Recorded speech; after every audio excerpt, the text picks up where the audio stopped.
नमस्कार मित्रांनो. Emitted tightening चॅनलमध्ये आपलं स्वागत आहे. बांधकाम कामगार नोंदणीमध्ये जे काही बदल करण्यात आलेले आहेत, त्या पद्धतीने आता नवीन नोंदणी असेल किंवा रिन्युअल असेल, यामध्ये मोठ्या प्रमाणावर बदल करण्यात आलेला आहे. याआधी आपण स्वतः बांधकाम कामगाराची नोंदणी कशी करायची याबद्दलची सविस्तर माहिती आपण आपल्या चॅनलवर व्हिडिओच्या माध्यमातून दिली होती. परंतु बऱ्याच जणांनी या ठिकाणी कमेंट केलंय, की आता सर नोंदणी होत नाहीये. यामध्ये काहीतरी बदल करण्यात आला असं सांगण्यात येतंय.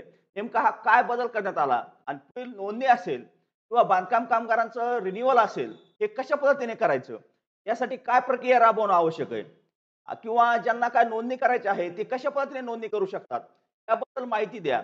तर त्यामुळेच आजच्या व्हिडिओच्या माध्यमातून जे काही नवीन बदल झालेले आहेत, या बदलाच्या अनुषंगाने तुम्हाला जे काय नवीन नोंदणी करायची असेल किंवा तुमचा अर्ज रिन्युअल करायचा असेल, यासाठी कशा पद्धतीने आपल्याला आता पुढील प्रक्रिया राबवणं आवश्यक आहे, त्याबद्दलची सविस्तर माहिती आजच्या व्हिडिओच्या माध्यमातून आपण जाणून घेणार आहोत. तत्पूर्वी जर चॅनलवर पहिल्यांदा आला असाल, तर चॅनलला सबस्क्राईब करा. जेणेकरून येणाऱ्या प्रत्येक शासकीय योजनेचा अपडेट असेल किंवा त्याबद्दलची माहिती असेल, आपल्यापर्यंत तात्काळ मिळत राहील. तर चला, आता नवीन बांधकाम कामगार नोंदणी यासाठी कागदपत्रे, पात्रता याबद्दलची माहिती आपण याआधीच दिलेली आहे. आणि जरी नोंदणी प्रक्रिया बदलली असली, अर्ज करण्याची प्रक्रिया जरी चेंज झाली असली, तरी कागदपत्राची प्रक्रिया आहे तशीच आहे. फक्त यामध्ये चेंज काय झालं, तुम्ही याआधी स्वतः नोंदणी करू शकत होता, परंतु आता तुम्हाला स्वतः नोंदणी करता येणार नाहीये. ही नोंदणी करण्यासाठी तुम्हाला तालुक्याच्या ठिकाणी तालुका कामगार सुविधा केंद्र उपलब्ध करून देण्यात आलेले आहेत. त्या केंद्रावर जाऊनच आता नोंदणी करावी लागणार आहे. नोंदणीच नाही तर तुम्हाला जे काही तुमचे अर्ज रिन्युअल करायचे असतील, रिन्युअल करण्यासाठी देखील आपल्याला त्याच तालुका सुविधा केंद्रावर जाऊनच आपल्याला रिन्युअल सुद्धा आपला अर्ज करावा लागणार आहे. त्या ठिकाणी कशी प्रोसेस असेल, काय असेल याबद्दलची आपण माहिती घेऊयात. परंतु हे तालुका सुविधा केंद्र कोठे आहेत, याचीच बऱ्याच जणांना कल्पना नाहीये. या तालुका सुविधा केंद्रांचा पत्ता कसा शोधायचा, त्या ठिकाणी नेमलेला व्यक्ती असेल किंवा त्याच्याकडून जे काही आपल्याला मदत हवी आहे, ती कशी मिळवायची, त्या त्या त्या ठिकाणचा कॉन्टॅक्ट नंबर म्हणजे संपर्क क्रमांक कसा मिळवायचा, याबद्दलची माहिती आपण या व्हिडिओच्या माध्यमातून आधी जाणून घेणार आहोत.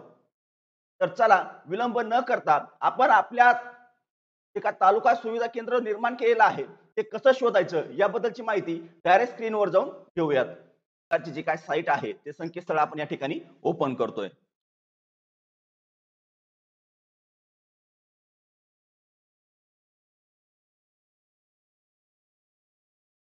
वेबसाईट आहे, याची लिंक सुद्धा तुम्हाला खाली डिस्क्रिप्शन मध्ये देतो. त्यावरती क्लिक करून आपण जाऊ शकता. जे काय BOCW.in ही वेबसाईट आहे, त्यावरती क्लिक करायचं.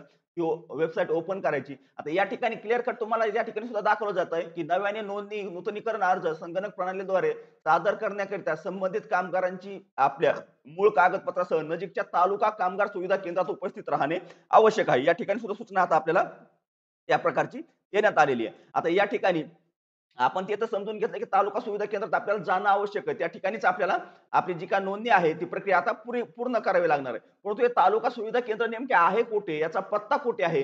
याबद्दलची माहिती या ठिकाणी आपण पाहतोय. आता या ठिकाणी मराठी करतो मी तुमच्या आणखी जास्त लक्षात येईल. त्या ठिकाणी जे काही संपर्क आहे, त्या संपर्कवरती क्लिक केल्यानंतर तुम्हाला या ठिकाणी दाखवलं जातं, तालुका कामगार सुविधा केंद्र, पत्ता आणि प्रभारी संपर्क तपशील.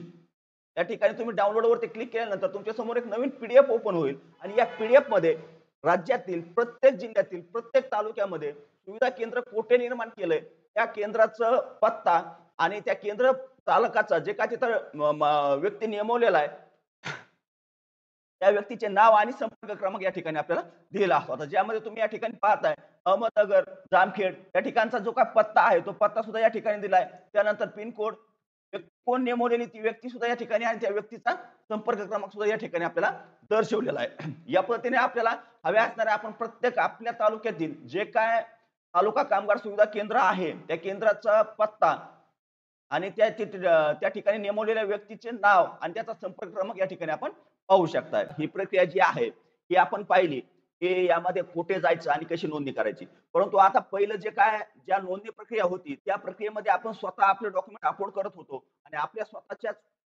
स्वतःच्या लॉगिन वरून आपण ते करत होतो. परंतु आता जे काय आहे, ते तालुका कामगार जे काय सुविधा केंद्र उपलब्ध केलंय त्यांच्यासाठी एक नवीन युजर आयडी दिलेले आहेत. त्या आयडीच्या माध्यमातून ते पुढील प्रोसेस करतात आणि त्यांच्या माध्यमातून ज्या ठिकाणी जे काय नोंदणी करायची आहे, त्या नोंदणीधारक म्हणजे जो का लाभधारक आहे, त्या व्यक्तीला त्या ठिकाणी त्याचं बायोमेट्रिक देणं आवश्यक आहे आणि त्याचा लाईव्ह फोटो त्या ठिकाणी घेतला जातो. याच्या माध्यमातून तुमचा अर्ज पुढे ट्रान्सफर केला जातो आणि रिन्युअल असेल किंवा नवीन नोंदणी असेल दोन्हीसाठी सेम प्रोसेस त्या ठिकाणीच आता केली जाणार आहे. हे लक्षात असू द्या. तर चला, जर माहिती आवडली असेल, कामाची वाटली असेल, तर व्हिडिओला लाईक करायला विसरू नका आणि जर चॅनलवर पहिल्यांदा आला असाल, तर चॅनलला सबस्क्राईब करून ठेवा. जेणेकरून येणारं प्रत्येक शासकीय योजनेचं अपडेट असेल किंवा अन्य काही इतर माहिती असेल आपल्यापर्यंत तात्काळ मिळत राहील. चला, धन्यवाद. भेटूया नेक्स्ट व्हिडिओमध्ये नेक्स्ट पॉइंट सोबत.